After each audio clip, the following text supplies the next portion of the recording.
The new channel.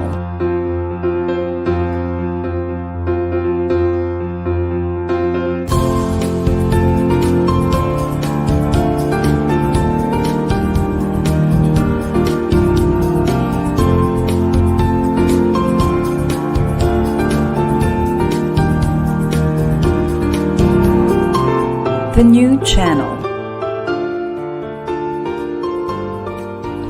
Hashtag TNC Now.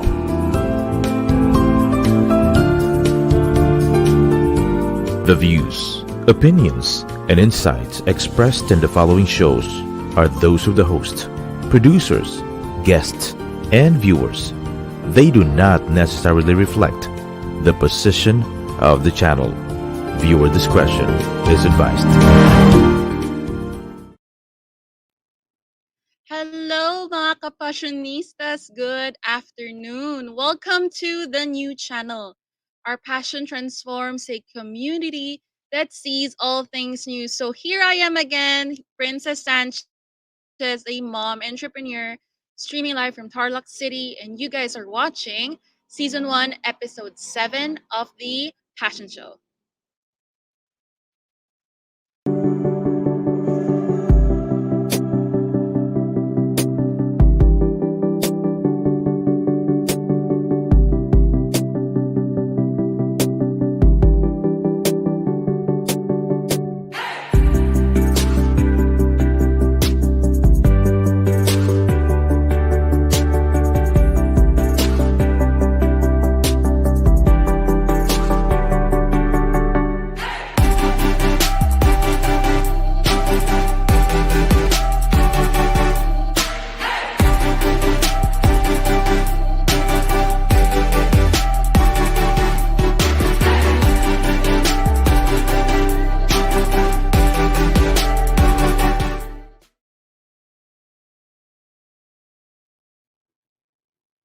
Okay, and we are now live, no? And I'd just like to greet everyone viewing our show right now, no? Kamusta lahat kayo? I hope you are all doing well in this very afternoon, no? And maganda ang topic natin for this episode because it's fascinating when you think about it, how social media really connected us all, whether you are here in Tarlac City or you are in anywhere around the world or in even the Philippines.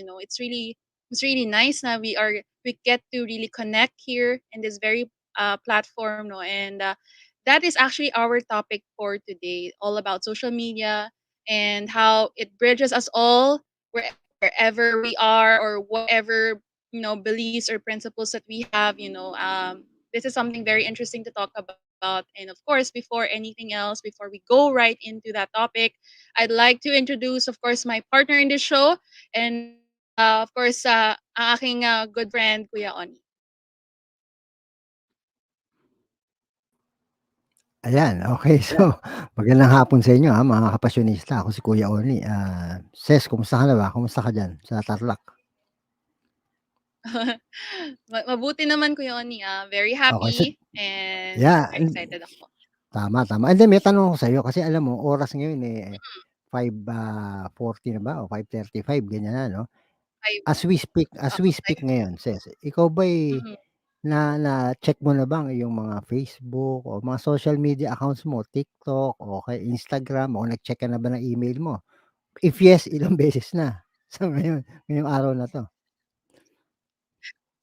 Okay, actually, Kuya Ony, hindi ko na nabilang kung ilang beses or ilang beses kong nakita na chineck yung aking mga social media accounts. Pero just I think 2 hours ago, I made a TikTok video. I-check niyo yung TikTok video ko na yun sa aking Ayan. TikTok account, which is Oo, Princess okey. Sanchez. Hindi, kaya alam mo kaya ako natanong 'yan, Ses, kasi ngayon 'di ba Mm, parang normal na sa atin 'yan, 'no? So, araw-araw chine-check natin ang ating mga email, 'di ba, ang social media accounts, 'di yes. ba? Facebook, Twitter, Instagram, TikTok o YouTube pa kung ano pa man 'yan, 'no? Naging normal na, 'no, sa atin ngayon, yung ganyan, 'no? Parang kulang ang araw pagka hindi ka tumingin sa SocMed mo, 'no, sa mga SocMed accounts mo, 'no? Normal na 'yan, kumpara mo for example, maybe 10 years ago, 15 years, 20 years ago, walang ganyan, 'di ba? Correct, Normal na, 'no? correct. Ikaw ba ganyan ka rin talaga, Ses, araw-araw? Actually, Kuya Ony, naging somewhat an habit, paggising ko pa lang sa umaga, 'pag may notifications ako biglang na nakita, chine-check ko kaagad yun. So, first thing in the morning after talagang getting up from bed, yun Tama. yun na yung isa sa mga activity na ginagawa ko, yan. Tama So, naman. Pero ikaw alam mo Kuya Ony, ganun ka rin ba? oo Medyo naman, oo naman, oo to, naman. Gano'n checking din ako. Gano'n din ako. Pero alam mo hindi naman tayo abnormal, eh. Kumbaga normal lang 'yan ngayon, eh. Alam mo kung bakit? Kasi sa buong daigdig, merong 4.66 billion people sa buong daigdig ang konektado sa internet, 'di ba? So mga 60% ng tao sa buong mundo, eh, nakakonekta sa internet, 'no? Kumbaga 6 out of 10 people sa buong mundo, eh, gumagawa na itong mga ginagawa natin, 'no?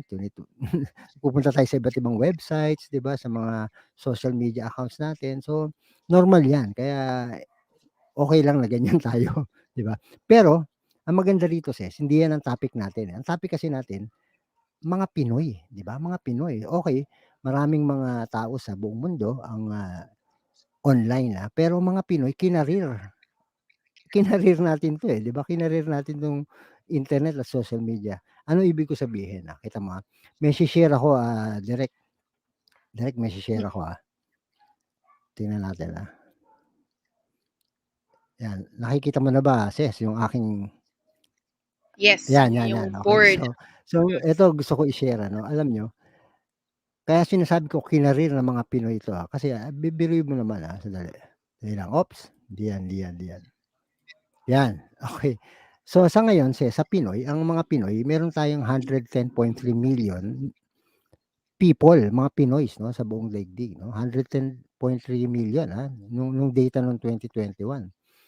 Dito, out of this, 110, 73.9 million ang internet users. Ibig sabihin gano'n kadami Mm, ang nag-i-internet, ang online na Pinoy. Tapos 89 million ay SocMed users, 'no, gano'n kadami. Ito'y correct. 80.7% of population, gano'n kadami ang mga Pinoy na nasa social media, at napag-alaman nila, 'no, 152.4 million na mga Pinoy ang naka-connect sa mga, alam mo yung mga Globe Smart, mga, kung ano-ano pa, 'no, na telephone, communication networks, 'no. So makikita mo mas Mm, marami yung connection kaysa dun sa mga tao, 'di ba? Kasi marami sa atin, mm, 2, 3 ang mga ang mga accounts, hindi ba? So kung mm, makikita natin, 80% of population ng Pinoy nasa SocMed users. Eh, ikumpara naman natin 'yan, ito maganda. Ikumpara naman natin for example, dali lang, okey. Ayan, okey, tama. Kumpara naman natin dito, noong 2021, tingnan niyo, pag-usapan muna natin yung social media. Yung social media, sa buong mundo, ang average na tao mm, ay kumo-consume ng 2 hours and 25 minutes sa isang araw.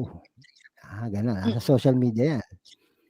'Pag sinabing social media, of course, ito yung mga Facebook, Twitter, TikTok, 'di ba, mga YouTube kung ano pa man, Instagram, ayan, 2 hours and 25 minutes. Sa Amerika, 2 hours and 7 minutes.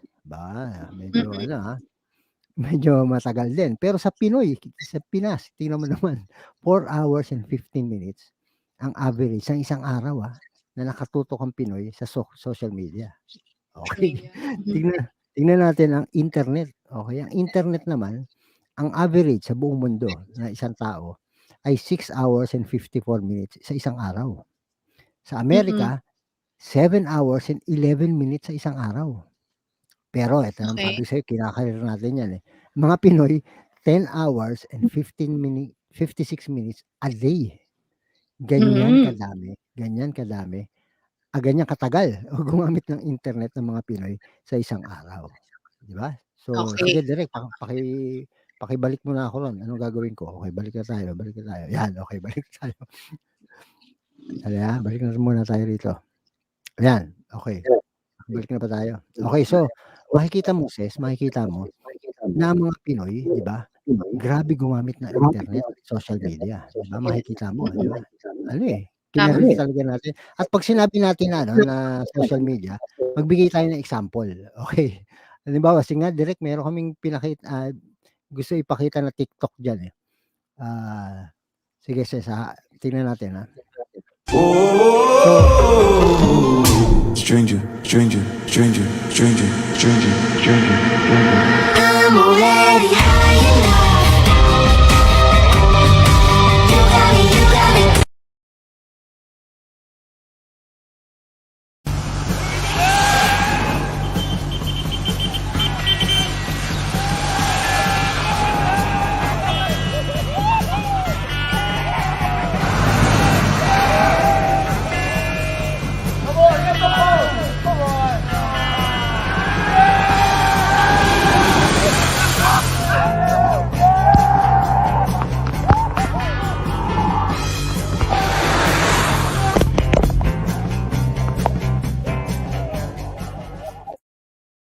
Okey na. Yan, okey na. So, sample lang yan, sample lang yan, 'di ba ganyan yung mga TikTok maikling video, 'di ba, gano'n yan, eh. Minsan nakakatawa, 'di ba, minsan, kung ano na lang, kumakanta, kung ano-ano. So sis, Mm. so given the numbers na pinakita ko sa'yo 'no, so tingin mo bakit tayo ganyan ka-passionate pagdating sa social media at sa internet? Yan. No, good question, Kuya Ony. Kasi this, I would have to say na, syempre, a lot of Filipinos all over the world, di ba, na they like to engage in social media. To, number one, of course, connect with their fellow kababayans all over the world or even their families. Kasi maraming OFWs, no, Tama, na sa different countries of the world. So, siyempre, minsan maisip natin, there are times when they feel, of course, they feel that miss factor, nami-miss nila yung family nila. So, they wanna connect with them, kamustahan, video call, di ba?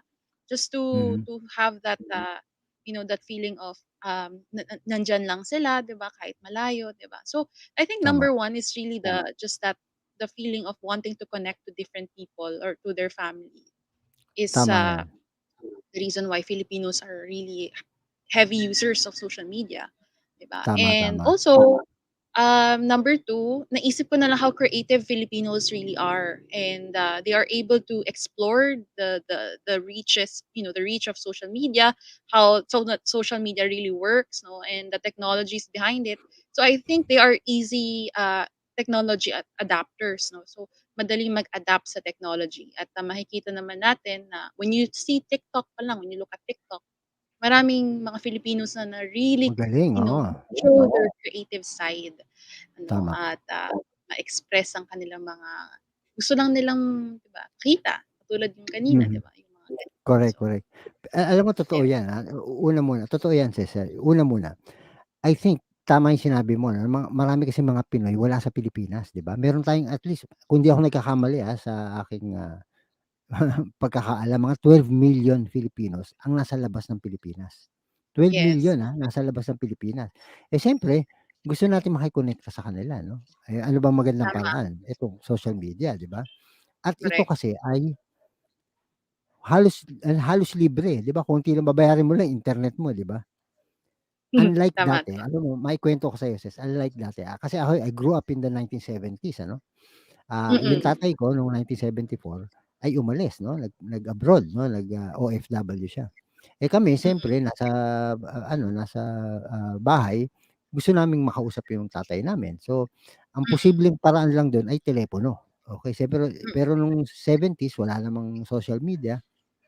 So, ang gagawin mo, tatawag ka sa PLDT 'no, tawag ka sa PLDT, hindi ka tatawag direkta, dun sa tatay namin, sa PLDT ka tama. muna tatawag, oo. Tapos sasabihin mo, tatawag ka sa ganitong lugar, ito telephone number, tapos sasabihin ng PLDT, ano ba ho 'yan, collect ho ba, collect o cha-charge 'no? Ibig sabihin ng collect, magbabayad yung tatawagan mo. 'Pag Mm, icha-charge mo, sa'min magbabayad. So, mm, iko-connect na lang ngayon. So, 'pag nakonekta na, mag-uusap na kami, mahal ang bayad, mahal, per minuto, eh. mm, So, I think kami mga ano lang 2, 3 minutes, 5 minutes, medyo matagal-tagal na 'yun pagkausap yung tatay namin kasi, mahal, mahal siya. So, iniisip ko mhm. lang siguro kung panahon na 'yun, meron nung 70s may social media na, mas hindi mo mami-miss, 'di ba, masyado, 'di ba? Kasi nga puwede kayong mag-usap ng ganito, Zoom kayo halimbawa, 'di ba, video call, kahit bawat Yes. buong araw i-monitor mo yung ginagawa niya puwede, 'di ba? Tama, Oo, mga tama. gano'n, 'di ba? So, ang laki na nung talon nung technology 'no, sobrang laki na 'no. Correct. Tama. Ah, Isa 'yun 'no, tama yung dahilan 'no, maraming Pilipino ang wala sa bansa. Ikalawang dahilan sa palagay ko lang, puwede nating pag-usapan yung aspekto ng ano, ng geography, 'di ba? Ang mga alam mo naman ang Mm. Pinoy, tayo ay 7,100 islands 'no. Yes. Hmm. Oo, pagka ano, 'pag ano 'yan, tawag dito, yung mas marami pa diyan pagka low tide, 'di ba? 'Pag Hmm. low tide mas madami yung island natin. Oh, Oo, 107. oo, 'di ba? So, 7,000 islands, 'di ba? So, magkakahiwalay tayo, 'di ba? Magkakahiwalay. Mga Pinoy kasi alam mo may kultura tayo na ano, parang clingy tayo sa ating mga grupo, 'di ba? Sa ating pamilya, sa Tama. kaya sa mga, communities natin 'no. Kaya nga meron tayong mga Bicolano, Ilocano, Mhm. Tagalog, Waray, mga, Yes. iba-iba tayong gano'n, marami tayong mga gano'n, regional regional kasi tayo ano, mag-isip ano. Mahilig tayo sa mga grupo-grupo, so gano'n din 'no. Meron tayong mga pamilya, mga kaibigan na clingy tayo diyan, 'no. So, kung may mga pagkakataon na communicate sa kanila, we take advantage of that ano, opportunity at ito nga Correct. yun, yung social media, 'di ba? Yes, Nakiki-engage tama. tayo sa kanila. So, yun ang palagay kong isang ano, isang posibleng dahilan, 'di ba? Uy, sandali, bago natin ipagpatuloy, mga viewers, kung meron kayong gusto i-share, okey, tungkol sa social media, paano niyo ginagamit ang social media, 'di ba? Anong silbi sa inyo ng social media? Aba'y puwede niyo i-type diyan, sa mag-usap tayo. O sige, sige sis, ituloy mo. Ano pa yung gusto mong sabihin tungkol diyan? Okay, actually Kuya Ony 'no, sa kuwento ko lang 'no, just to add on to yung Mhm. connecting with different, people 'no. I happen to, siyempre I've, engaged 'no to some of my relatives in the US and talagang, you know, super siyempre talagang nakaka-miss 'no, kausapin sila kasi they're so far away, that's, the other side of the world, 'di ba? And, we were able to do that through yun nga, through Facebook and, videos 'no, video messaging or video chats 'no. So, talagang, parang it makes it a very small town, when you think about it, Mhm. kahit Mhm. geographically so far away. Tama, lumiliit 'no, lumiliit ang mundo sa social media, 'di ba? So 'yan, at Yes. alam mo, may gusto rin ako i-share 'no, siyempre nabanggit ko nga sa'yo, so I grew up in the 1970s. Siyempre naranasan Mhm. ko first hand yung martial law, 'di ba? Ayan 'yan, hanggang sa tuloy-tuloy early 80s hanggang mid 80s hanggang dumating yung people power, 'di ba? At ngayon nga, 'di ba, as we speak, 'di ba, we are celebrating the 36th year 'no, nitong people power, na nangyari sa atin 'no, 1986 'no. So ngayon iniisip ko ngayon sis, ito naisip ko lang kasi nung 1986 wala pa namang internet niyan, 'di ba? Wala pang internet niyan, eh. I'm sure Hmm, meron na sa ibang bansa pero nasa ano pa lang, nasa kanilang, infancy pa lang, infancy, okey.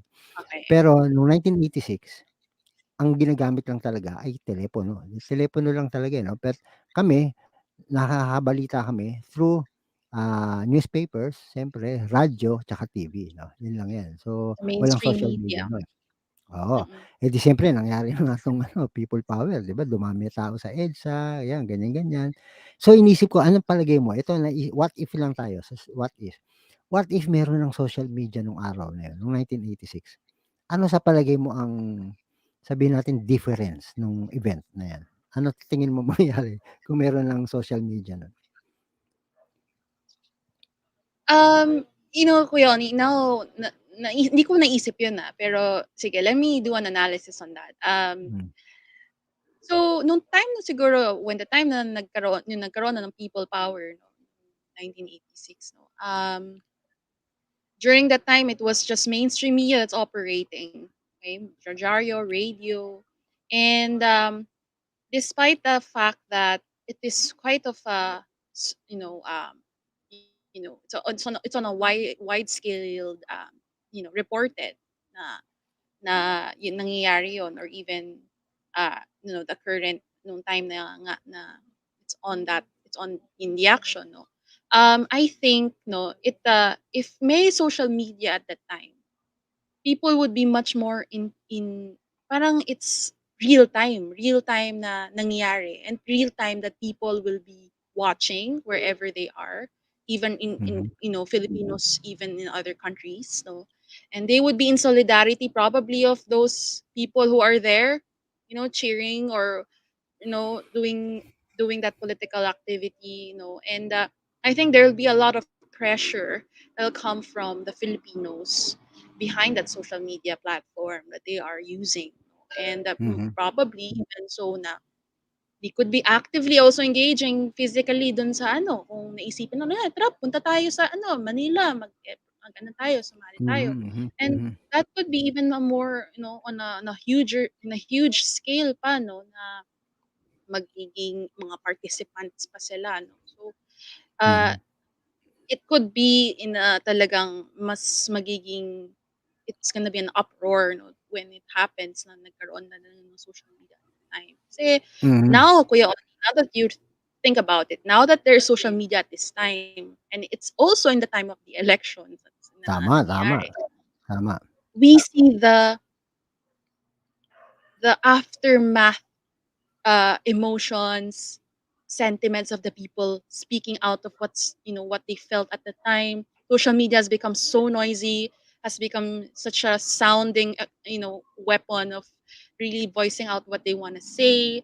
That now you see how big of much of what's going on in social media. I think that would be the case when it happens noon, no, when it happened na meron na noon. So probably the same thing, no. Feeling ko Okay. mas pa siya, mas higit pa sa nangyari noon. Do'n sa nangyari. So, Okey. Interesting 'yan, yeah. interesting, Pero kasi gusto ko lang banggitin sa'yo yung isang school of thought naman, okey? May isang theory kasi naman na kung may social media na raw nung 1986, baka medyo iba ang nangyari 'no? Ibig ko sabihin ganito, kasi raw ayon sa theory na ito, 'di ba tayo pagka tayo bisit na bisit, okey, galit na galit tayo, asar na asar tayo, tapos 'pag sinulat natin 'to, in-express natin yung ating galit 'no, sinulat mo 'di ba, tapos lahat may kung may gusto kang murahin dun 'di ba, pinagsusulat mo lahat ng mga galit mo ron, 'di ba? After a while 'pag nailabas mo yung galit mo na yan sa papel, medyo kumakalma ka, 'di ba? Kumakalma ka kahit paano, 'di ba? Dahil nga naibulalas mo, 'no? Yeah, mm. Pero nung 1986 wala kasing social media, so walang magawa yung mga tao raw, wala silang mapaglabasan nung kanilang mga puot, mga galit nila 'no.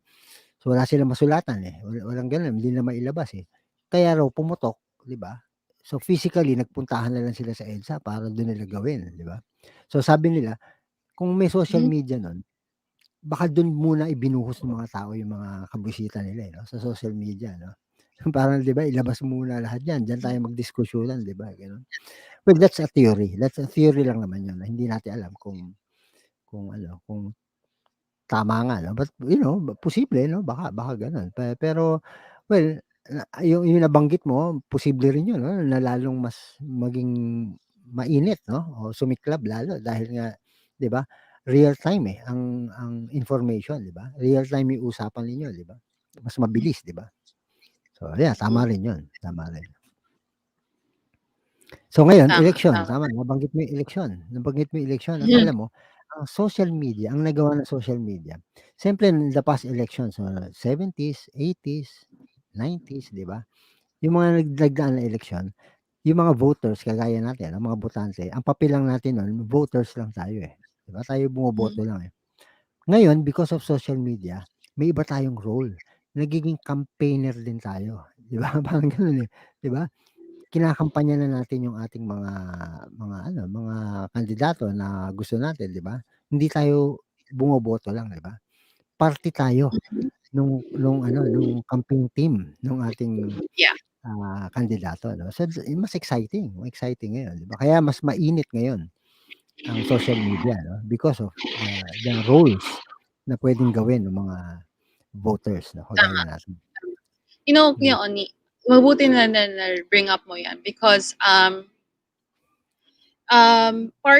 part of being a diplomat, a part of, being a diplomatic, a citizen of a diplomatic country or a democratic country, sorry, um, we are free to express, especially in the coming election, we are free to express our views, diba? Our opinions, who we choosing, diba? Who you gonna vote for, and we can actively showcase that in social media. Diba? We are free to express whoever it is or whatever we want to say. Pero, we have to really engage in, I'd like to emphasize is to positive campaigning. Okay? I want to say this in such a manner that now, normally, kasi what we see is a lot of different sort of sentiments going around, and we don't want talaga to instill the kind of negativity in the atmosphere of solidarity and camaraderie of among the Filipino people, diba? So kailangan when we do when we campaign actively for someone, or we wanna share something about someone or about the political candidate or whoever, we have to make sure that we are using social media responsively. We have to make sure that we are using it in a manner na we're not trying to hurt someone, we're not trying to bash someone. Because everyone is entitled to an opinion. Everyone is entitled to a choice. So let's not, belittle someone because of what he or she believes in, diba? Let's stand for just positivity, and let's go for a positive outcome in the coming election. No? So I Tama, think that's tama. something I'd like to say to the Tama yun, people. yeah, tama. Ano, Tama yung nabanggit mo 'no, be responsible at saka discerning.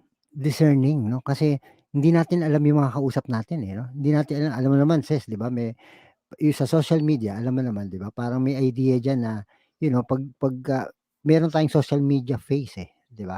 Meron tayong mhm, image na pang social media 'di ba? Ah, and many times 'di ba, meron tayong mga pino-post 'di ba, na hindi eksaktong gano'n tayo, eh.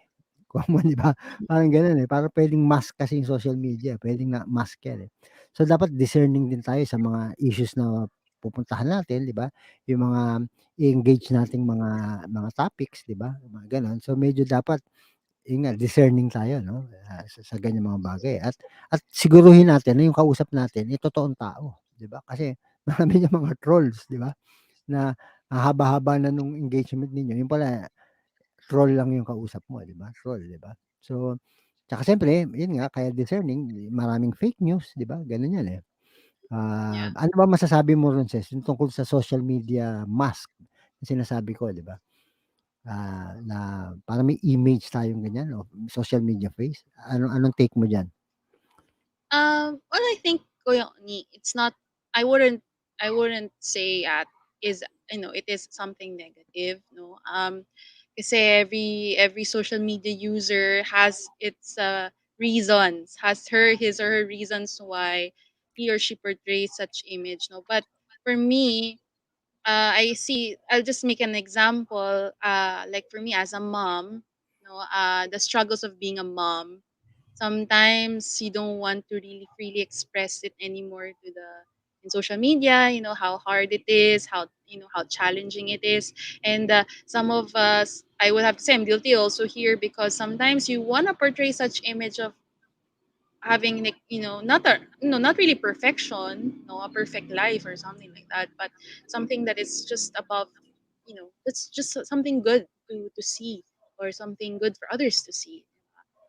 Doesn't entirely mean the entire picture of it, but at least there's a side of it that says it's still a good life. It's still something good behind the Mm, the, the whole picture of struggling and challenges, being a mother, and all those things. No, that is not my purpose. Sometimes why I just want to make sure and utilize the social media as something that would just encourage people that this is just what I wanna tell you guys. It's still a good life despite what is unsaid, that there's a lot of challenges behind it. So yun, it's still in the prerogative of that user, of the social media user, to express him or herself if she wants to, diba? People also tend to just really show their whole self, diba? In social media, yung mga taong free tama, to do that, tama. they like to do do that. So, but nothing Yes, problem, tam nothing's wrong. tama naman kumbaga sa ano yan, 'di ba, kanya-kanyang trip yan, 'di ba? Walang basagan ng trip, 'di ba? Walang basagan ng trip, 'di ba? Ako gusto ko gamitin yung SocMed this way, 'di ba? Wala naman akong sinasagasaan, 'di ba? So iba-iba yan, 'di ba? Iba-iba. So iba, yun nga tama yung sinabi mo, may iba sasambulat na yung buong buhay niya, 'di ba? May gano'n, eh. May iba naman nagtitira nung ibang privacy niya, 'di ba? Yung iba naman may gusto may ibang mukha na pinapakita sa social media. So kanya-kanya yan, 'di ba? Pero again, ang message natin dito, yun nga, let's be responsible digital citizens, 'di ba? Yun yun, eh, importante, 'di ba? And tama pa rin yung sinasabi na think before you click, 'di ba? So Mhm. yun, That's So right. may dadagdag ka pa ba bago mag-break muna tayo? Yun, siguro idadagdag ko na lang as an end to this is that think before you click and also think before you say something. Um, it's very basic, Tama, pero when you think about those simple principles, it'll really, it'll really help you towards, connecting with people, diba? And building relationship to other people. Yun ang, tama, I think tama. ayan yung isa sa mga naisip ko pagdating sa Correct, engagement to correct, correct. others. Sige, kami magbe-break muna, mga kapasyonista at maganda kuwentuhan natin. Aba'y puwede kayong mag-ano, mag-comment diyan, kung anong may gusto kayong sabihin. Sige, magkakape muna kami, Miss. Babalik kami, ha. Hmm, ah, tagal nung gap natin.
So TNC is a live stream platform of online shows for people on the go. Please watch all our shows as seen on screen. Imagine having your own show, your own playlist, your own content, but we make it easier for you. TNC aims to transform the lives of our viewers through engaging, authentic, and original content. Our vision is to become a global 24/7 live stream channel that showcases Filipino talent, global influencers, cultural intelligence, and ingenuity. You can watch Passion Show live every Thursday, 5:30 p.m., or on replay via Facebook or YouTube. Follow us on IG, listen to us on Spotify and Apple Podcasts. Just search hashtag TNC now. For sponsorship, please email now at thenewchannel.com or send us a DM. Enjoy these life changing shows because we made them just for you. Okay, so now we are going back. Okay, we are back, and um, I'd like to take this time to, of course, go through my segment, session. Okay, this is a very interesting topic, and I'd like to personally discuss this topic to all of you personally. We will talk about, of course, social media. And before anything else, of course, I'd like to share this quote from Eric Qualman.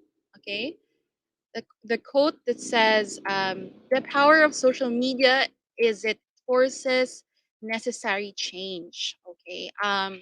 Of course, social media is a platform where we can express ourselves freely, share the passions, syempre, and interests that we have.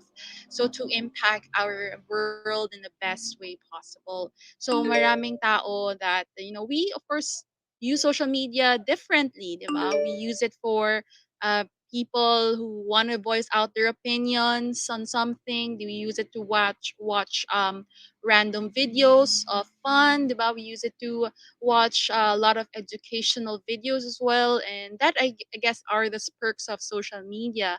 And now, of course, I want to go to the topic of content creation in social media.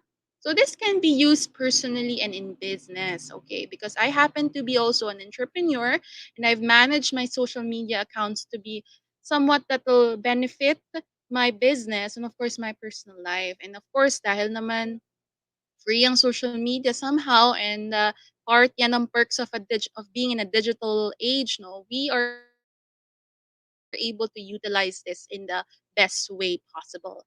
Okay, so I'd like to share, of course, how do we basically create content online. Okay, it's not very easy, okay, but it's very simple to understand. Okay, definitely, for example, in my business, okay, my business on I have an online business, and how I manage it is that I use social media as a tool, to engage to a lot of different viewers, a lot to my audience, of course. And of course, before you are able to do that, definitely you have to number one, determine your goal. Okay, syempre, if you want to be an active content creator, you have to determine what exactly are you trying to create.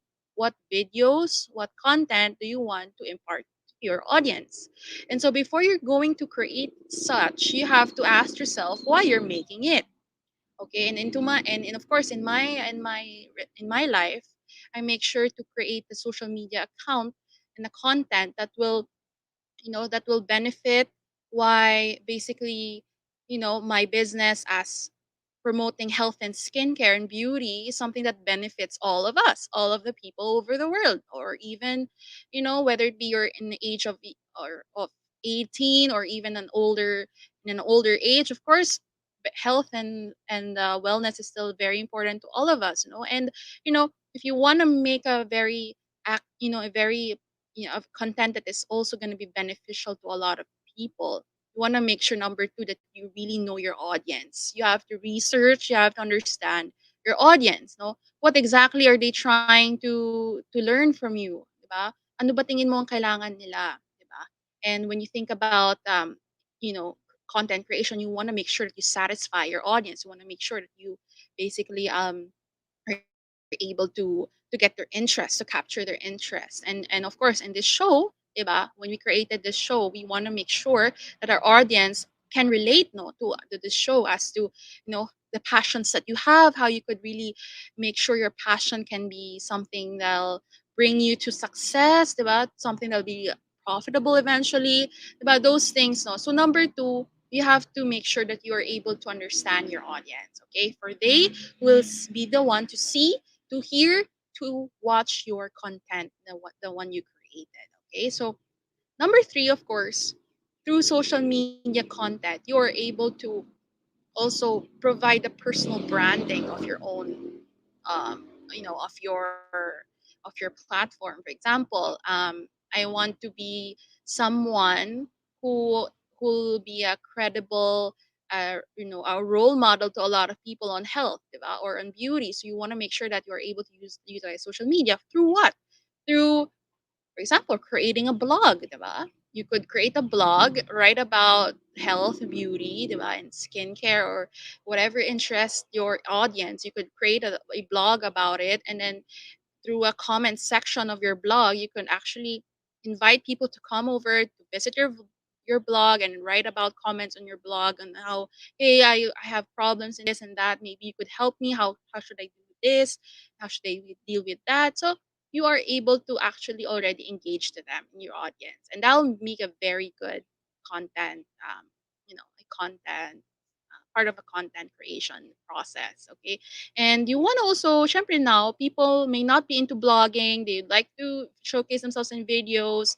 So you could actually do a vlog, no? You could do vlogging, you could also do a podcast on it, and even diba, different online applications that you could use, no, just to make sure that you are able to really, showcase a branding of your own interest or your own business, diba, or whatsoever. So personal branding is still very important because that sets you apart from other people, and that makes you a unique person and also a unique content creator. Okay, so you have to set up a blog or other social media platforms that you could use, okay, to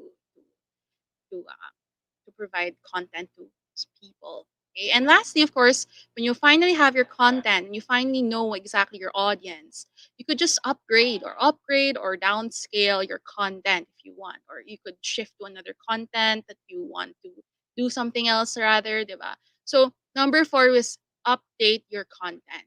Okay, so that'll help you improve on what more likely is something what more likely would the audience would like to hear, diba? Or do you think this content is good enough, diba? Because if your content is good enough, that'll translate into numbers, and your numbers would eventually determine, okay, your content is good, people like your content, go on more content, such as that, such as those things. Okay, so again, in this very segment, I'd like to encourage everyone to engage in social media in a way that you are able to impact your community. Engage into social media in a positive manner to institute change, because we people, we tend to ignore the fact that we are people that can actually use social media into bringing positive change to ourselves, to the people around us, to the world, diba? And we want to make sure that we are using that in a positive manner, social media. So just like what Hanina in our very first segment, diba, we talked about using social media positively, responsibly. Let's not use it just to trash anyone, just to bash anyone. Be a responsible user, and instead of you talking about negativity all over what's going on, diba? Just shed some light towards interests that people might also have, diba? Or concerns that people might also have. So that'll be a very good way for you to use social media in such a manner that you'll be able to provide that change that you want to see eventually. So with that, all of those being said, I'd like to, of course, reiterate, if you want to do content creation, if you want to do really a lot of good content, you have to really think of your goal. Okay, what videos you'd like to create. No, number two, think of your audience, understand them. That'll help you really set your content in line with your audience. Number three, use those online platforms where you could personalize your brand. Okay, creatively, diba? Set what you like to have them see, diba? And all those things. And number four, from time to time, do a review on your content. Maybe it's getting old, diba? Maybe there's something new to add on to, diba? So all those things. Okay, so now we are going to, syempre, I'd like to transition, okay, this segment to a passion of mine that I like to share. I like sharing in social media, and that's through singing. And I am able to of course share this in a manner to really have some kind of a an inspiration to a lot of people who'd like to also share their passions and singing about to do so. Diba? So this song is actually an OPM song. This was actually originally sang by Leia Navarro. It's ang Pag-ibig kong ito. It's an OPM song, and I hope you guys will like this song.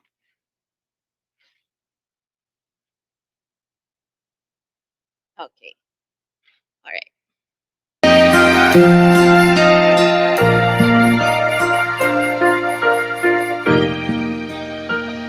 Umiiyak ang aking pusong nagdurusa, ngunit ayokong may makakita.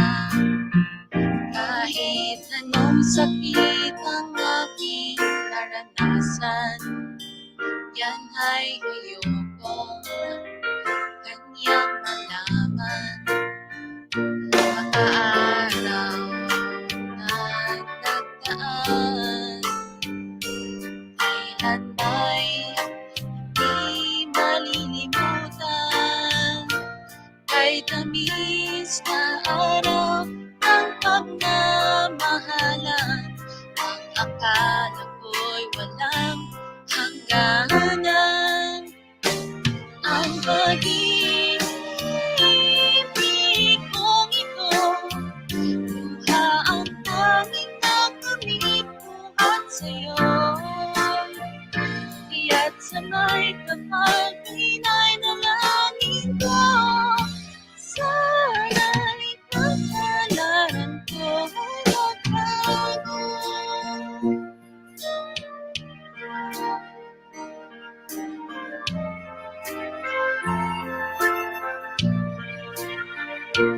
Araw na nagdaan, kailan ba'y di malilimutan? Ay tamis na araw ng pagmamahalan, ang akala ko'y walang hangganan. Ang pag-ibig kong ito, ang tanging nakamit buhat sa'yo. Kaya't sana'y kapag pinay-nalangin ko, sana'y kapalaran ko ay magbago. Ang pag-ibig kong ito, luha ang tanging nakamit buhat sa'yo.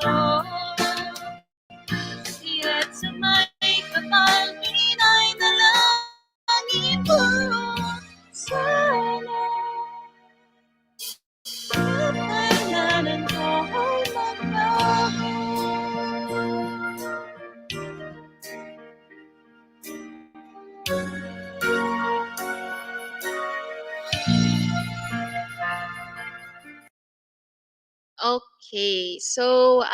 Okay, so thank you so much for tuning in session, this very special song rendition. Of course, I'd like to bring back the spotlight to Kuya Ony. Okay. Ma'am, alam mo sis yung kanta na yan, throwback din Throwback kasi puro throwback pinag-uusapan natin kanina So throwback yan 1980 no, kanta ni Leia Navarro no. Okay, so maganda yung topic ni Ses kanina no, tungkol sa pag-create ng content no. Eto nga sis dahil nga nagke-create tayo ng content, 'di ba? Tapos marami tayong mga SocMed pa, may mga email. So meron tayong tinatawag na digital obesity. Okay, yun ang term ko diyan, digital obesity no. Na ito sobrang sobrang baka naman kaka-digital natin, marami tayong nakakalimutan ng mga bagay. Okay, so kaya maganda rin ang suggestion natin 'no, paminsan-minsan tayo naman ay mag-digital detox. Okay, so nandiyan sa baba makita niyo, digital detox, yan, banda rito, banda rito. Ayan. Okay. So, merong digital detox, no? So, kasi nga dahil pagka puro tayo digital, no? Puro digital tayo. Pag kita mo mga Pinoy, 10 hours a day, isipin mo, 10 hours a day, more than, na naka-internet, 'di ba? So, baka buong buhay natin, diyan na umikot, 'di ba? So, paminsan-minsan maganda meron tayong digital detox. So, may mga tips ako, 3 ang tips ni Kuya Ony, 'no, para makatulong sa inyong digital, detox, no. Number one, maganda rito is, ayan na, have a regular gadget-free day. Okay. Well, ibig sabihin ng gadget-free, wag tayo gagamit ng telepono. Okay, kumbaga itago muna natin yung telepono natin, yung mga internet natin, wag muna tayong mag-internet for one day, baka puwede, 'no? Um, Umalis muna tayo sa mga social media, yung mga notifications, i-off muna natin, 'di ba? Ano lang, i-try niyo lang muna once a week, 'no, gadget-free day. Kung hindi niyo naman kaya yung day, puwede namang gadget-free time. Halimbawa sa isang araw, 'no, mag-set kayo ng sabihin natin 10 hours halimbawa, 'no, na wala kayong, gadget, 'no. Siguro gadget ninyo, for example, bubuksan lang ninyo tanghali lang, sandali lang, mga few minutes, 'di ba? Check-checkin niyo lang tapos pahinga na agad, 'di ba? So yung gano'n lang, medyo ang idea dito is to remove ourselves dito sa technology, 'no, panandalian. So isang paraan 'yan, gadget-free day or gadget-free time. Okay, number two na tip ko sa inyo is do non-digital activities. Yan. So, for example, ano bang mga non-digital activities? Example, halimbawa, pwede kayo magbasa ng libro. Okay, hindi e-book, pero libro talaga, 'di ba? Kasi iba pa rin 'pag nagbabasa ka talaga ng physical book, 'no? Maraming klaseng libro naman, so pwede 'yan. Pangalawa, pwede kayong, halimbawa, mag-hiking, okay, 'di ba? Maglakad-lakad kayo sa nature, 'no, namnamin ninyo ang inyong mga paligid. Okay. Number 3 ang puwede niyong gawin, puwede kayong magsulat. Okay, magsulat. Puwede kayong hindi ano, puwede kayong, 'wag gumamit ng computer, 'no, sulat kamay lang, 'no. Ako nga, hindi ko alam kung nakikita ninyo, dito sa tabi ko 'to, 'yan. Ito typewriter ito, eh. Ito ay 1923 na typewriter na Remington, ano, at ginagamit ko pa rin 'to sa aking mga serious writing hanggang ngayon, 'no, hanggang ngayon. So, para lang mawala ako sa digital, ano, so kaya ginagamit ko 'pag nagsusulat ako, typewriter. So, puwede kayong gumamit ng notebook, 'di ba, tsaka papel. Puwede kayong mag-journal, 'di ba, journaling, magandang non-digital activity. Isa pang non-digital activity, puwede kayong makipag-usap lang kayo, makipagkuwentuhan kayo sa mga family members ninyo, 'no, yung face to face ba na usap-usapan, 'di ba? Mga kaibigan ninyo, makipagkuwentuhan kayo sa kaibigan ninyo, 'di ba, na ano, kuwentuhan talaga, hindi yung mga ano lang, sa Messenger lang, 'di ba? O mga text-text lang, yung talagang live na kuwentuhan, 'no. So, isang magandang non-digital activity. Ano pa pupuwedeng gawin ninyo? Puwede kayong mag-sports, 'di ba, exercise. Kung meron kayong sport na gustong gawin, 'di ba, imbes na kayo maglaro-laro ng mga, computer games, 'di ba? Puwede kayong mag-sport para ma-exercise pa yung katawan ninyo. Puwede kayong pumasok sa mga clubs, 'di ba? Puwede kayong mag-aral ng bagong hobbies, 'no, kung may mga bagong hobbies na interesado kayo, 'no, puwedeng 'yun ang gawin ninyo. So, ang idea nito ay again is to remove ourselves dun sa digital, 'di ba? Paminsan-minsan, 'di ba? Hindi ko naman sinasabing buong buhay na natin ganyan, 'di ba? At number three, tip ni Kuya Ony, tayo ay mag-meditate. Okay, o kaya iba kung ayaw niyo mag-meditate, magdasal, 'di ba? Pero meditation kasi maganda, kasi ang idea ng meditation is to ground ourselves ulit sa ating sarili, 'no, sa ating kapaligid, 'di ba? Kasi pagka puro digital tayo, sa isang araw nga 10 hours daw, ang mga Pinoy, 'di ba? Yung idea ng mindfulness kasi nawawala, 'no? Yung mindfulness, yung bang tipong, hindi mo na alam kung present ka ba sa iyong sa iyong mga kaibigan, sa iyong paligid, 'di ba?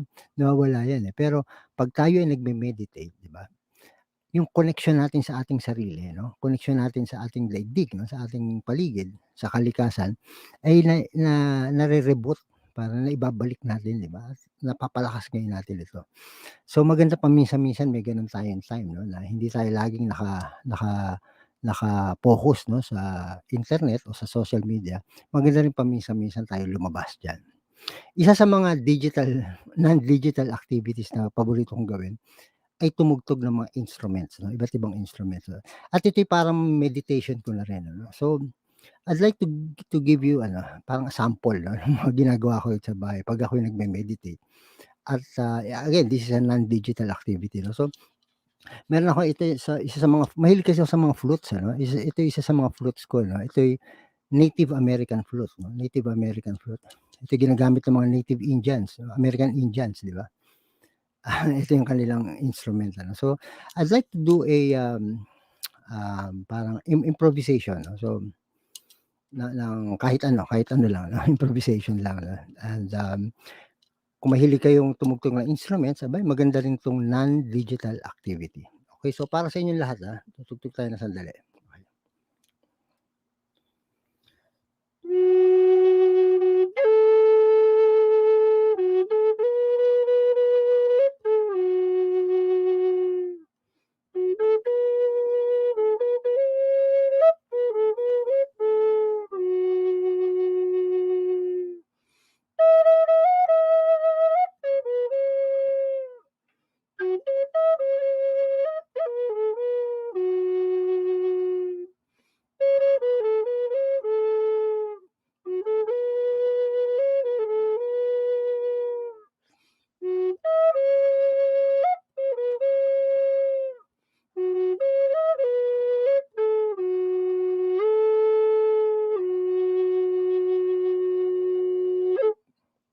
So yun sample yan, sample ng isang, meditation at, improvisation nitong Native American flute.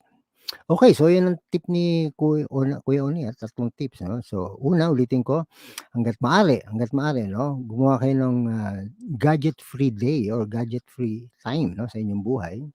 Pangalawa, do, more, non-digital activities 'no. At pangatlo, tayo ay mag-meditate. Okay. O sis, bumalik ka na rito. Okey, bumalik ka na rito. So, maganda ang topic natin, ngayong araw na ito 'no. Marami tayong napag-usapan tungkol sa bakit ka-passionate ang mga Pinoy 'no, sa ano, sa social media 'no. At, ano ang dapat nating isa-isip 'no, 'pag tayo ay nasa social media 'no. Nabanggit nga natin 'no, be responsible, 'di ba, hangga't maaari. Bago tayo mag-click 'no, aba'y mag-isip muna tayo, 'di ba? At sa segment ni Ses kanina, pinag-usapan niya content creation 'no, mga tips kung paano mag-create ng content. And lastly, si Kuya Ony, nagbigay ako ng mga tips sa inyo na kung paano tayo magka-detox 'no, digital detox. Okay, sandali, anong nangyari kay Ses? Baka nawala siya or ayan na Ses, yan. Okay. Okey. So yun, Tama. Ay, magandang topic natin. tama. Okay, may gusto ka ba idagdag pa sa mga napag-usapan natin?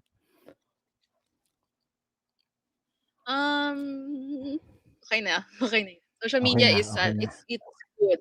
Okay, it's good. So, Tama. So yan, mga kapatid, um, isipin lang ninyo 'no na ang social media isa lang sa mga daigdig natin, okey? Marami tayong daigdig, baka nakakalimutan niyo na pangalan nung asawa niyo, girlfriend niyo, mga anak ninyo dahil lagi tayong naka-focus sa social media 'no. So tandaan natin isa lang 'tong daigdig na 'to, yung social media, at marami pa tayong daigdig na ginagalawan, okey? So yun ang pinakaimportante. O yun, so ay, siyempre abay Leonie, ayan, sige. Sige sis. meron akong gustong i-add Okey. just to add on to what Kuya Ony said. I think in small ways, no, if we want to have that digital detox, no, we could start with, siyempre sa ating, especially kunyari meron tayong dinner, lunch, breakfast with our family. Let's not have our phones with us, 'di ba? Let's leave it. Tama. And let's actively engage to one another. Kasi yun na lang ang time na we could converse, di ba? And hindi lang puro cellphone, computer at TV ang ating ginagawa. So, yun lang. Tama. Totoo 'yun 'no, totoo. Tsaka ano, yun nga, pagka may ginagawa kayo iba, tama yung sinabi ni Jose, kasi alam mo kung bakit? Dati kasi meron kaming kasama sa bahay 'no, na habang naglalaba siya, kasama niya yung cellphone. So, bumagsak yung cellphone dun sa nilalaban niya.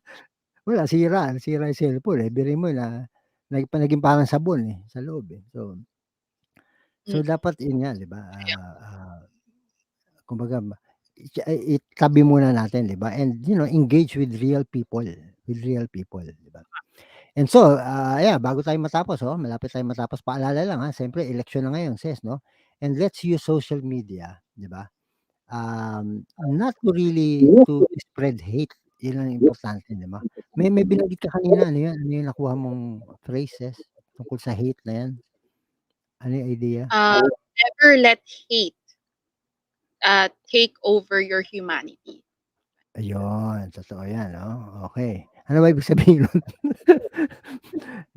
Ibig sabihin ibig sabihin, tayo yung mga siyempre tayo, we have our, respect. Siyempre tayo mga dapat makatao tayo 'no. Ah, Despite na marami tayong mga siyempre may mga times na nag-argue 'di ba, may mga times na hindi magkakasundo. Pero sabi ko nga, yun nga, let's not let hatred ruin relationships, ruin tama, tama. whatever it is Kasi tayo with other people. correct, kasi sa social media madaling ikalat ang hatred, eh, 'di ba? Kasi puwede kang Yeah. nakatago, eh, eh, 'di ba? Kaya puwede mong mas madali ikalat. So tama, so mag-ano tayo diyan, medyo discerning dapat tayo sa social media. Okey, abay Yes. tamang-tama, 1 hour na pala 'no, tapos na kuwentuhan natin, So, huwag niyong kalilimutan siyempre Passion to Peso, 'di ba? Passion to Peso. Kung gusto niyo magnegosyo, abay pumunta lang kayo sa Passion to Peso, okey, yan, yan. Passion to Peso kung gusto niyo magnegosyo, At siyempre mrsilhouette.com kung gusto niyo naman paggawa ng mga silhouette portrait, si Ses, siyempre meron din yan, Okay. Ses, go. Okay. So, siyempre gusto ko i-promote ang aming business 'no, glass and aluminum business namin. The New Manila Glass Palace. That's our first branch, and fortunately, no, we are very happy to say now we are we are branching out. We are having our second branch, and that is AP Glass House na yung second naming office. No, that'll be a new business. No, syempre under the New Manila Glass, no, of course. And of course, yung kinukwento ko kanina, my online business, The Hearty Appetite by Princess Sanchez, that is where I get to showcase social media into business, ano naman, translation, di ba? How I could do business with other people through social media. So, message nyo lang po ako on Facebook if you want to inquire more on that. Okey, so ito na pala ang huli ba nating episode ng February 'no, ito na. Ito Yes, na yung ito huli na 'no? yung huling Yeah, huli. so next episode natin March na 'no, at malapit na ang eleksyon, okey. So magiging masaya ang ating mga susunod na mga na mga buwan exciting 'tong buwan na 'to. So, papaalam na kami, Maraming salamat sa mga kapasyonista. Again, this has been Kuya Ony. And this has been Princess reminding you guys to focus on what excites you. Tama, and siyempre be willing to suffer.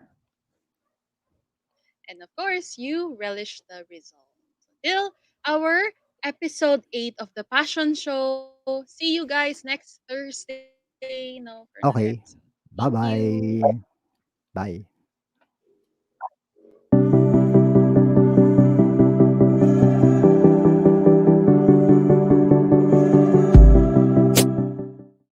You. Thank you, Direk.